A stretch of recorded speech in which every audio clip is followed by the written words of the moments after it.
Hey guys and girls, Bored now, back with you. On this video I will be talking about Star Trek Picard Season 3 Episode 7 called Dominero. Full spoilers from the start of this review. So, again, mixed episode. Overall I thought it was a decent episode. I'd say this one has some really wacky, crazy B-movie charm to it, and that was the best fit bit, because I think the finale of it, although there was stuff I enjoyed in it, and there's definitely some interesting moments, I did think it was a bit overloaded with stuff going on, and it was a bit too zip, zam, boom, but I did enjoy some of that stuff on a wacky B-movie level. I've got to say that, and there's probably not been enough of that in this season.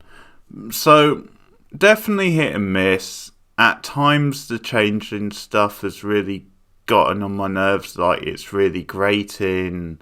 And once again, I think there's times when this show feels just a bit too cheesy and melodramatic.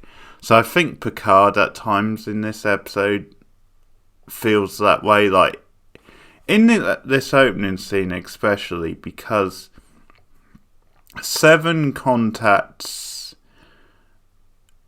Tuvok and she's fishing for information about Riker, who's still missing, still kidnapped.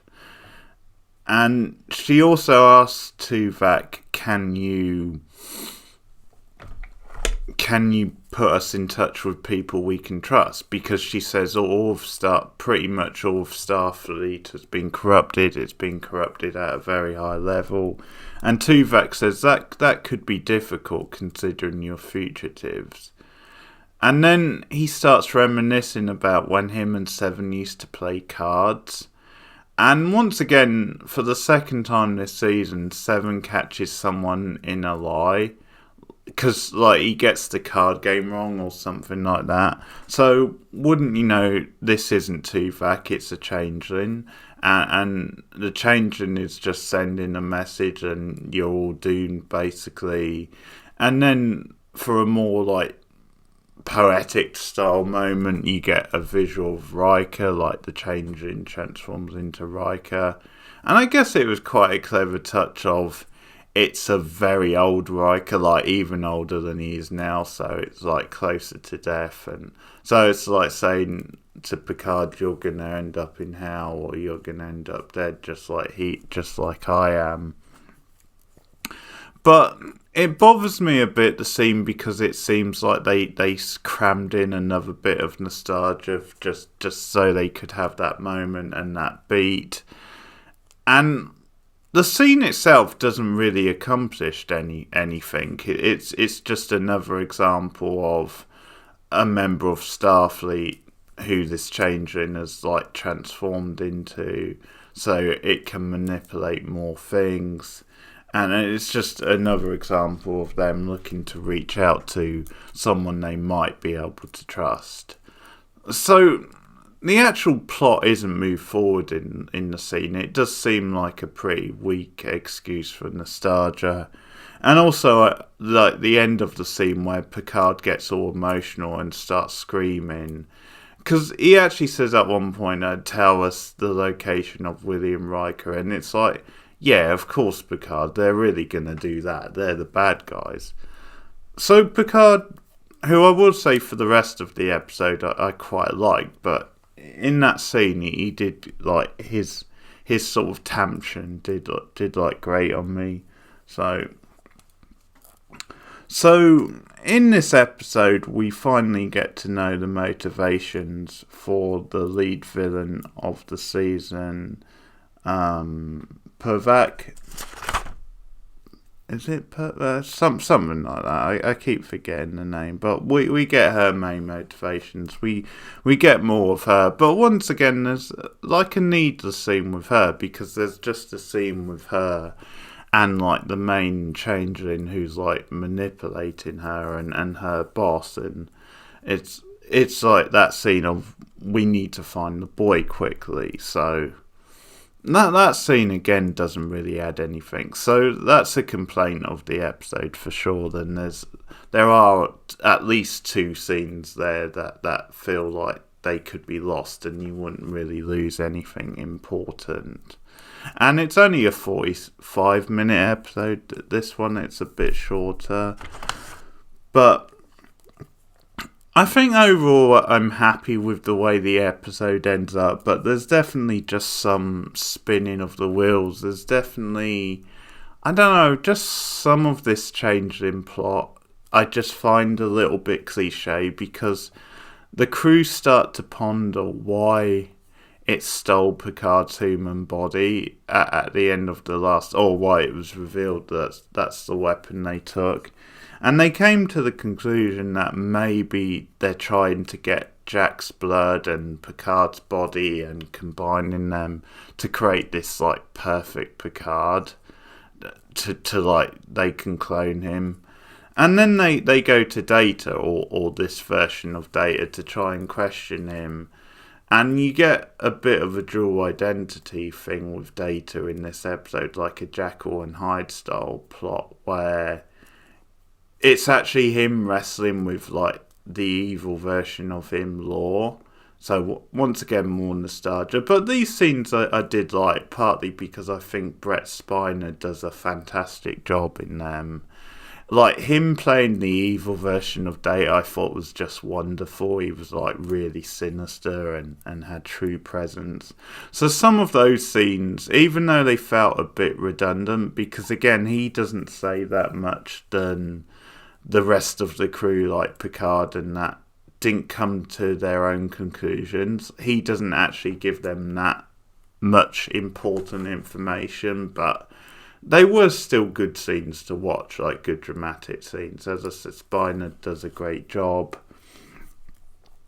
So, but he's constantly fighting with himself, like the two sides. So that becomes important later on in the episode. Once again, we're getting more Jack flirting with Sydney. And in this episode, he's trying to get inside her head, like whatever's controlling him, but there's been this hint that like the changelings have had influence on him. And I'm actually going to say this is quite clever, even though I don't know if I'm that keen on like them going down a romantic path. Now, in this case, it paid off, because the idea is that he's trying to get inside her head, so maybe they can clone her. So that becomes something that puts her on warning, where she gradually starts to realise what he's doing. The CGI in the scene is a bit bad, is a bit ropey, and that's another thing about the changing stuff. It's the CGI I don't think has been very good overall. I think it's looked pretty bad, and it's probably just this idea of like that they're going a bit too heavy with, let's do it computer generated rather than it making it a practical effect.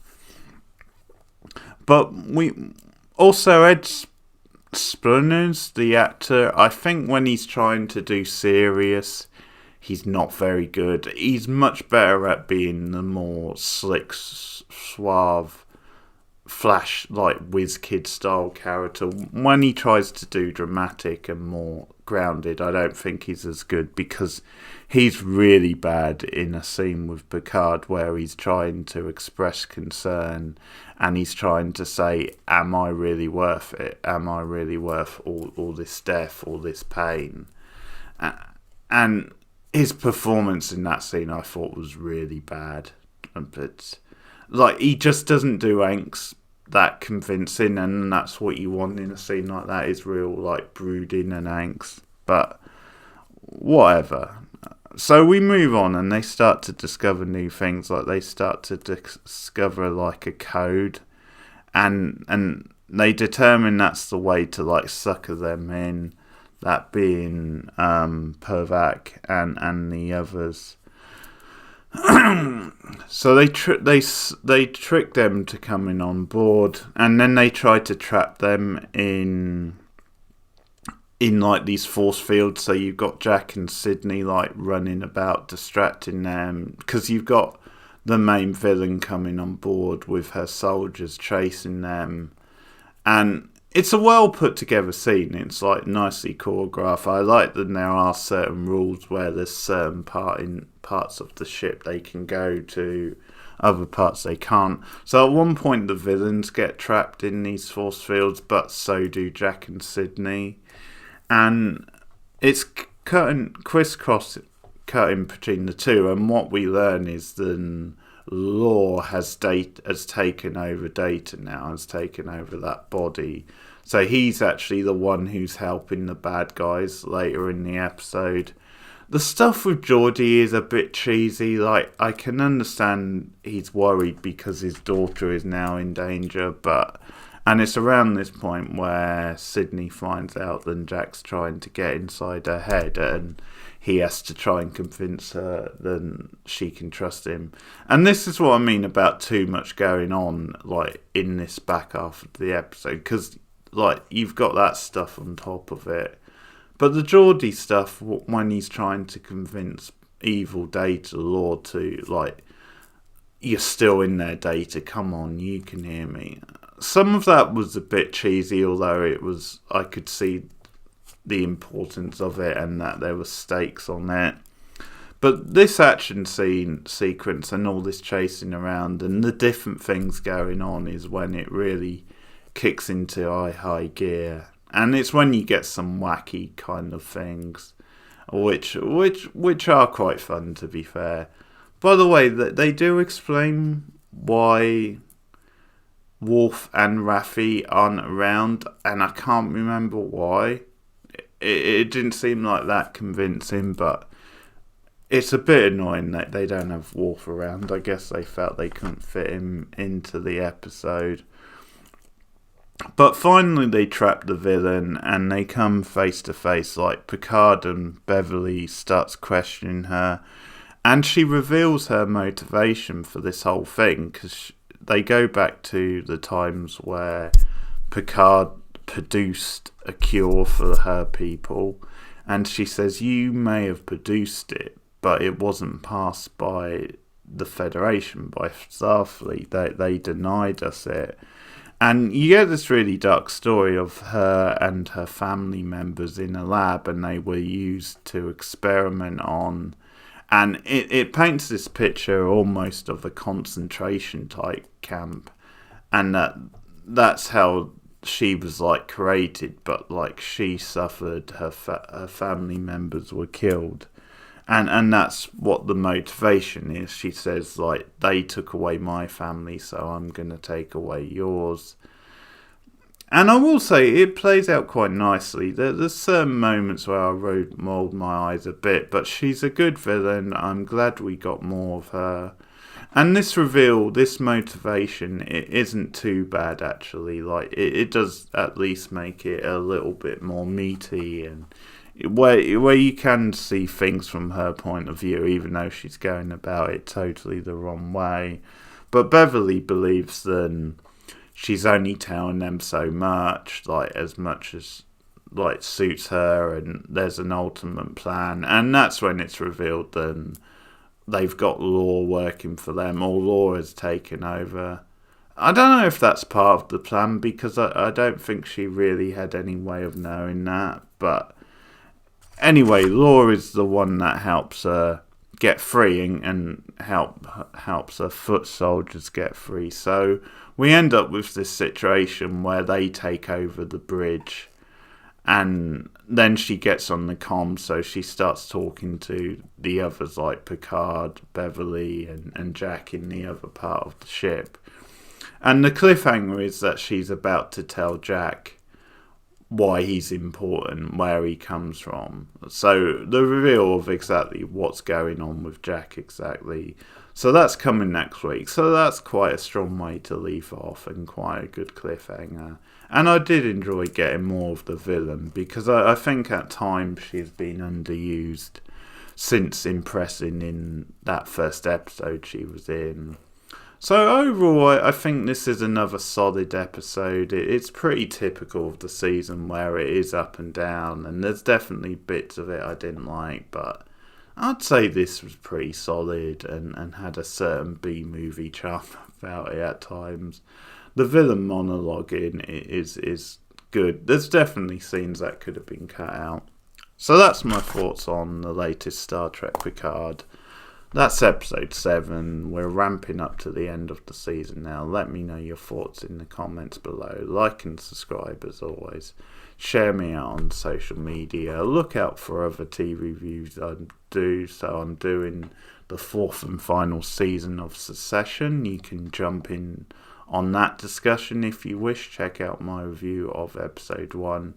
I'm also doing the new season of Yellow Jackets, so season 2, which recently started, so you can check out my review of episode 1 of season 2 if you're interested in that show. Also, me and Rachel McDonald are doing Buffy the Vampire Slayer review, so we've just done our season 4 review, which will be up as you get this video.